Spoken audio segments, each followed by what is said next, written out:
तर मित्रांनो, Corona basic to advance series मधला आजचा क्लास 5 आणि यामध्ये आपण पाहणार आहे अट्रॅक्ट अँड रिपेल, स्मज आणि रफ एंड टूल, ते पण अगदी डिटेल आणि प्रॅक्टिकल एक्झाम्पल सह.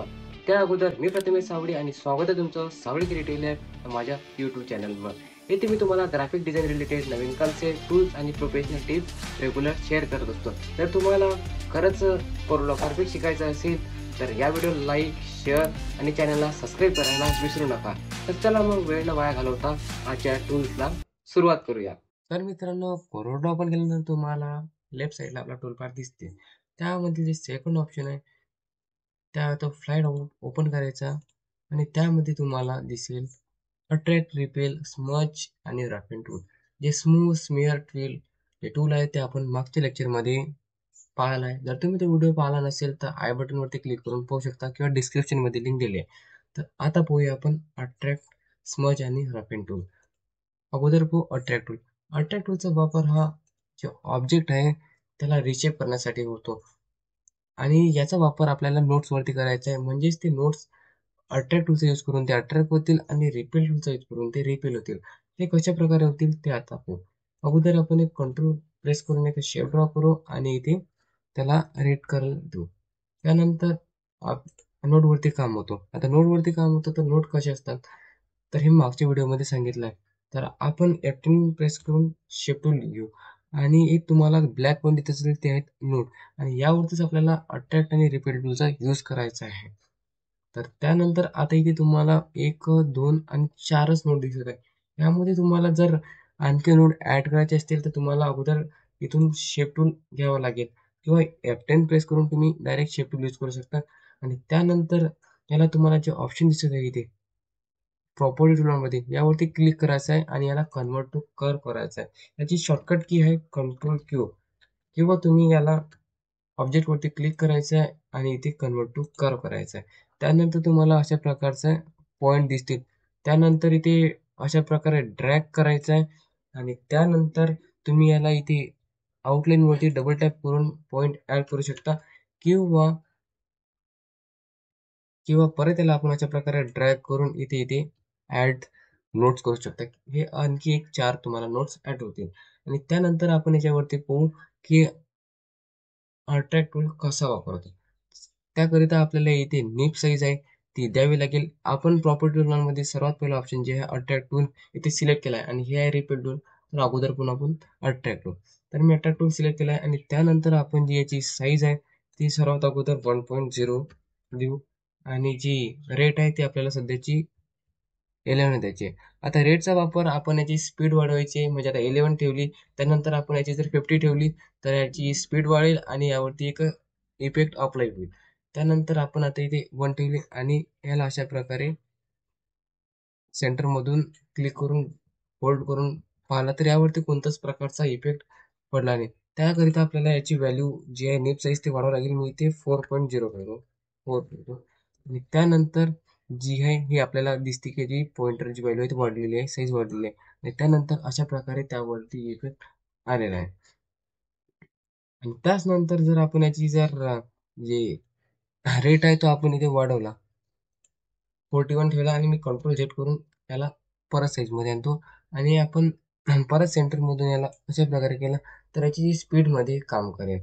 तर अशा प्रकारे आपण इथे अट्रॅक्ट टूलचा वापर केला आणि याच प्रकारे अट्रॅक्ट टूलचा वापर आपण पॉलिगॉनल टूलमध्ये कसा होतो तो पाहू. कंट्रोल प्रेस करून मी इथे एक पॉलिगॉनल ड्रॉ केला आणि यामध्ये रेड कलर फिल केला आणि त्यानंतर आपण इथे एक अट्रॅक्ट टूल सिलेक्ट केला. तर यामध्ये अट्रॅक्ट टूलचा वापर एक चांगला होतो. तो कसा होतो ते पाहू.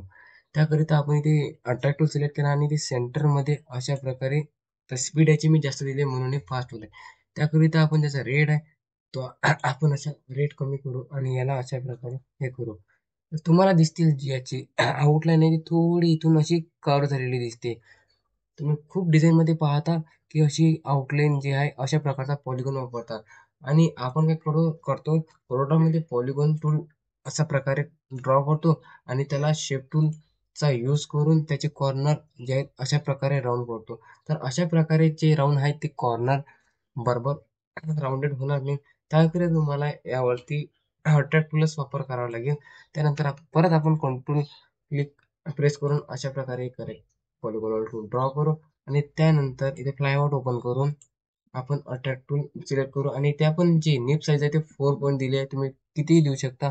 आणि त्यानंतर इथे रेट 11 दिलाय आणि इथे सेंटरमध्ये प्रेस करायचं आहे आणि अशा प्रकारे जे आहे कॉर्नर म्हणजे चांगला शेप तुमचा इथे ड्रॉ होईल. आता त्यानंतर बघू आपण रिपेल टूल. तर एक परत मी इथे रेक्टँगल ड्रॉ केला आणि यामध्ये कलर फिल केला आणि त्यानंतर आपण इथे अट्रॅक्ट आणि रिपेल टूल सिलेक्ट केला आणि प्रॉपर्टी टूलमध्ये जे सेकंड ऑप्शन आहे यावरती क्लिक करा, जे आहे आपला रिपेल टूल. आणि त्याला आपण जी व्हॅल्यू आहे निप साईज ती 4.0 दिली आहे आणि त्याला अशा प्रकारे केला आहे. तर जी पाहू शकता की जी आउटलाईन आहे किंवा जे नोट्स आहेत ते आपल्याला इथून रिपेल म्हणजे दूर झालेले दिसतील. तर अशा प्रकारे इथे रिपेल टूलचा यूज होतो आणि इथे जे प्रॉपर्टी मध्ये ऑप्शन आहे ते सेमच आहे, ते परत मी तुम्हाला सांगणार नाही. तर अशा प्रकारे इथे रिपेल टूलचा यूज केला जातो. त्यानंतर आपण पाहू स्मच टूल. हा स्मच टूलचा वापर हा आउटलाईन वरती होतो. तर तो कसा होतो तो पाहू. परत मी इथे रेक्टँगल ड्रॉ करतो आणि यामध्ये एक कलर फिल करून देतो. कलर फिल केल्यानंतर आपल्याला ते प्लायवुड ओपन करून सिलेक्ट करायचा आहे स्मच टूल.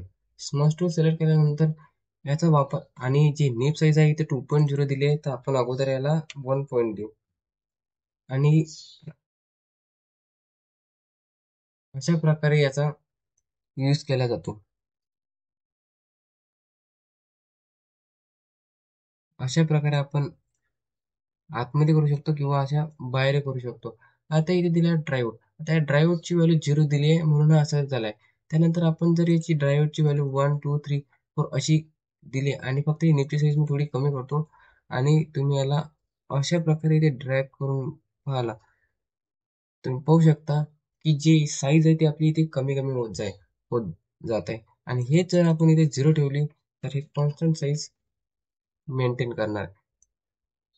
अशा प्रकारे ते कॉन्स्टंट साईज मेंटेन करणार आहे. तर आय होप तुम्हाला ड्राईव्ह हे ऑप्शन समजलं असेल. त्यानंतर कंट्रोल झेड करून परत याला आणतो आणि त्यानंतर आपण जे ऑप्शन आहे समोरचा याचा वापर करू. हे आहे पेन टिल्ट आणि आता हे तुम्हाला दिसत आहे की जे पॉइंटर आहे तो अशा प्रकारे आहे आणि आपण जर याची व्हॅल्यू आणखी वाढवली तर हा थोडा टिल्ट झालेला दिसेल आणि टिल्ट झाल्यानंतर आपण याला अशा प्रकारे याचा यूज करू शकतो. आणि त्यानंतर आहे ऑप्शन आहे हे याने पेन बेरिंग. पेन बेरिंगचा वापर हा स्पेसिफाय व्हॅल्यू देऊन आपण आता इथे 0 आहे तर आपण एक इथे स्पेसिफाय व्हॅल्यू देऊ आणि तुम्ही पाहू शकता जो पॉइंटर आहे आपला तो अशा प्रकारे थोडा आणि अँगल चेंज केला आहे आणि तुम्ही अशा प्रकारे त्याचा वापर करू शकता.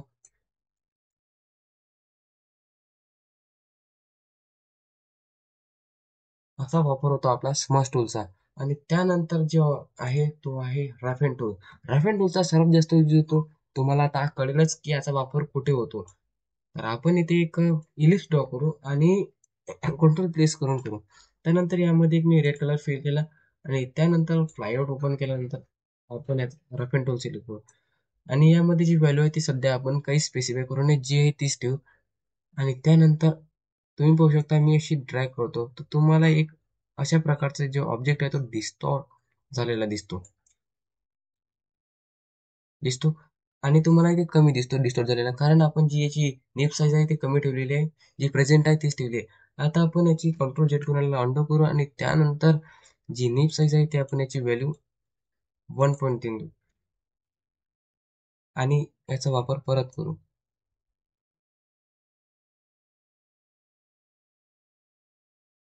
तर अशा प्रकारे तो ऑब्जेक्ट आपला डिस्टॉर्ट होईल आणि त्याकरिता आपल्याला याची व्हॅल्यू जी आहे ती आपण खूप जास्त दिली आहे. तर आपण याची व्हॅल्यू देऊ 1.0 दिली आहे तर आपण 0 पॉईंट समथिंग म्हणजे 40 देऊ आणि परत त्याचा असा यूज करून पाहू शकतात जे आहे ते कॉर्नर अशा प्रकारे डिस्टॉर्ट झालेले आहेत आणि एक इथे शेप झालेला आहे. त्यानंतर परत मी एक इथे लिस्ट ड्रॉ करतो आणि यामध्ये कलर फिल करतो. आता आपण यामध्ये काही रिलेटेड ऑप्शन पाहू. इथे 1 दिलेला आहे आणि त्यानंतर आपण जी आहे फ्रिक्वेन्सी ऑफ काय स्पाइक्स याची आपण वाढवू. आणि त्यानंतर आपण इथे 6 ठेवले आणि 6 ठेवल्यानंतर तुम्हाला यावरती परत असं ड्रॅग करायचं आहे. तर पाहू शकता एक स्मूथ आणि एकदम बढिया इथे जी आपली डिझाईन आहे ती तयार होत आहे. कंट्रोल झेड करतो. परत तुम्हाला सांगतो की आपण जी आहे इथे फ्रिक्वेन्सी स्पाइक 6 ठेवली आहे आणि यावरती इथून असं ड्रॅग करत आहे. तुम्हाला असं पूर्ण एलएस मध्ये असं ड्रॅग करायचं आहे आणि अशाच प्रकारे ते इथे स्पाइक ऍड होते. तर हे झाले हे ऑप्शन. त्यानंतर आता प्रॉपर्टी मधील थर्ड ऑप्शन बघू कोणता आहे. तर यानंतर दिला ड्राईव्ह. आता ड्राईव्ह तुम्ही सांगितलंच तर आपण इकडं याची परत एक व्हॅल्यू स्पेसिफाय करू आणि ते स्पाइक आहे ती आपण 6 ठेवली आहे आणि त्यानंतर कोणता इपिट यावरती घडून येतो ते पाहू.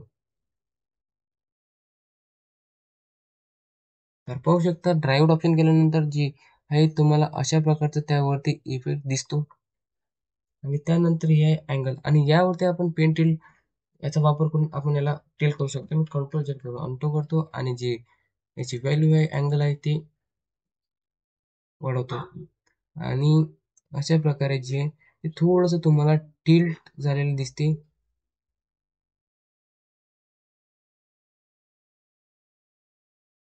अशा प्रकारे आपण इथे रफ अँड टूलचा इलिप्स वरती यूज केला आणि अशाच प्रकारे आपण इथे रेक्टँगल वरती पाहू. तर एक रेक्टँगल ड्रॉ केला आणि त्यामध्ये मी रेड कलर फिल केला आणि इथे रफ अँड टूल सिलेक्ट केला आणि इथे व्हॅल्यू मी 0.46 स्पाइक ठेवलेलंच आहे आणि